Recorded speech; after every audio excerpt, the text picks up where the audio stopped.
Hey everybody, just wanted to welcome you back here to talk about one of my favorite pistols that I've worked on in the last year. This Tisas. I'm actually calling it T-Sauce because of how much fun I've had. But I kind of wanted to go over this build and show you kind of how you could do the same thing, or what it is, or kind of what the methodology was behind this build. My favorite Tisas pistol is the Stakeout.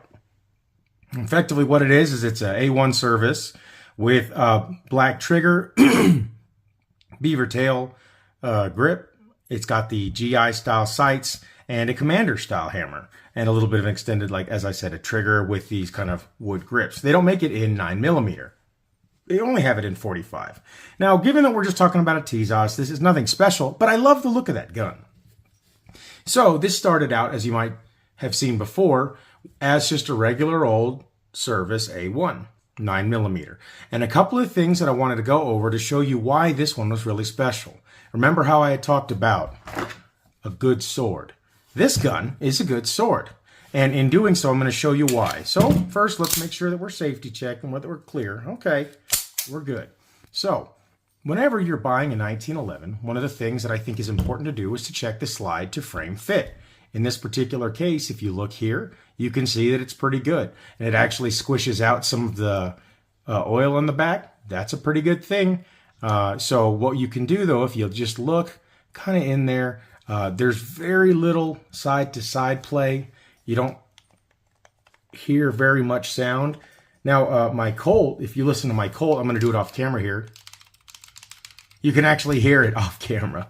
So another thing that I noticed, and this is a thing that you check, is obviously when you safety check it, when the hammer's down, you're going to want to take your thumb and push on this and see if it kind of squishes down. And if you can see a noticeable squishing down, that means that the barrel and the barrel link and the fitment on the barrel is okay, but not great. Now, if it's really tight and it doesn't move and there's hardly any motion in that, that's actually a good thing. That means that the factory lockup and the factory fitment of the barrel will probably work with you.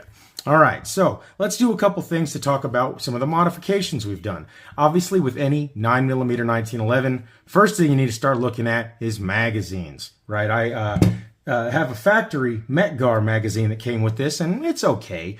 But here we've got Ed Brown. This one I've had an interesting experience with.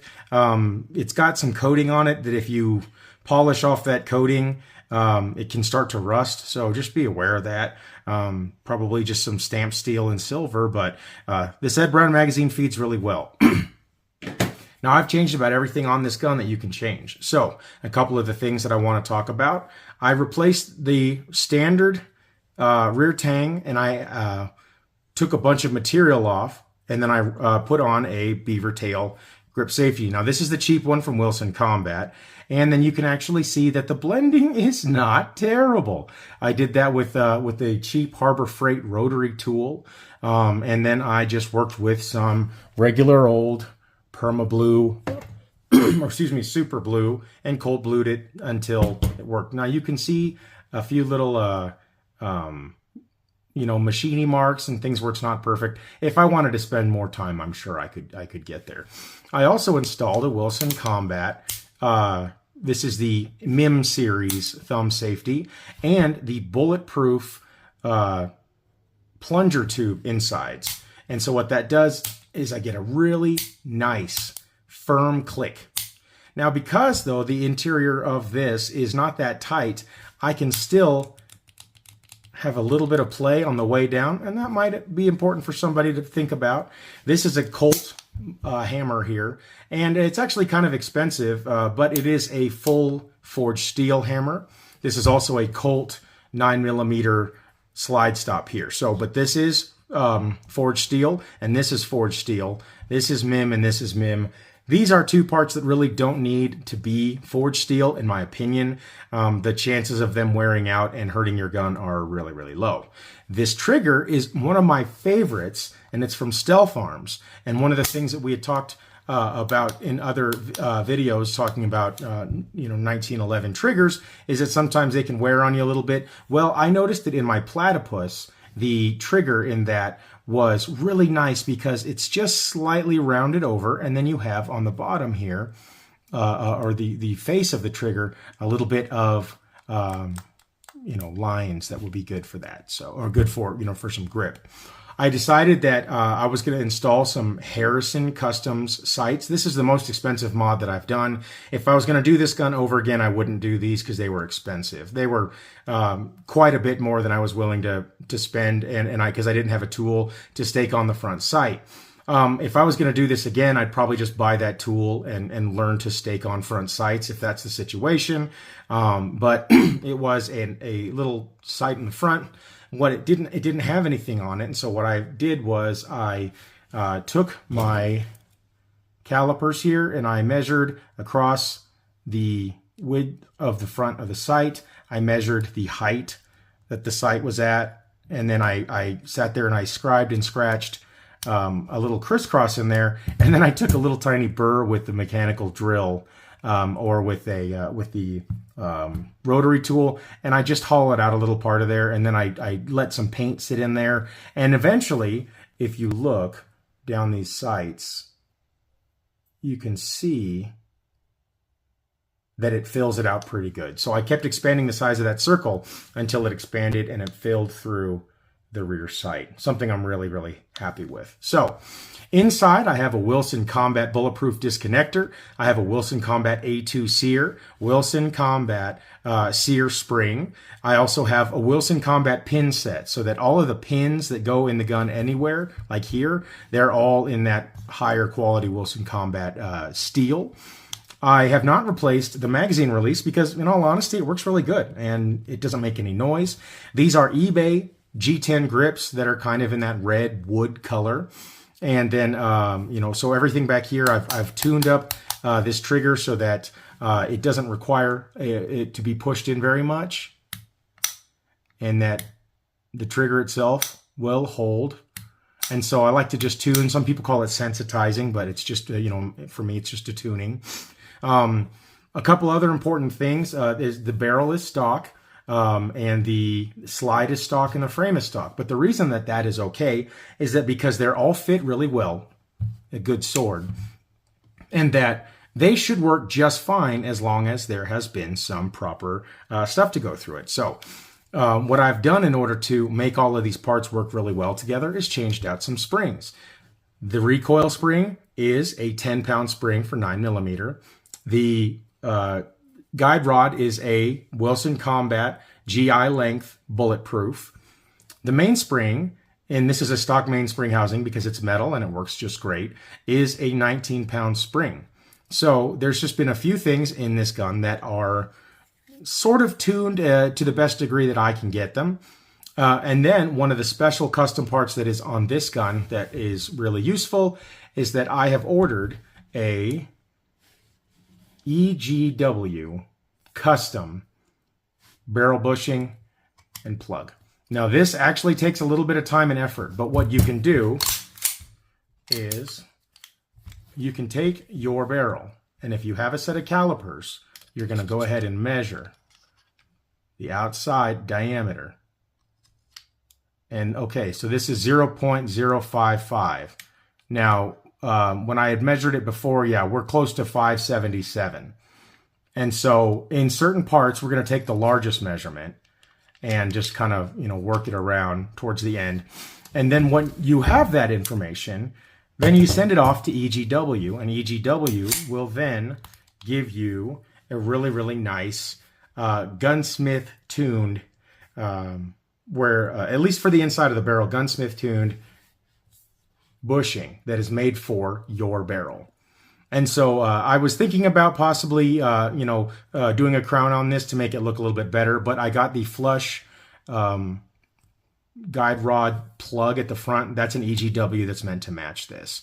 So what we have here is just, you can see that it is flush to the front and just about flush with the barrel. I was using a Nighthawk one before, but that was one that was just kind of out of my parts bin.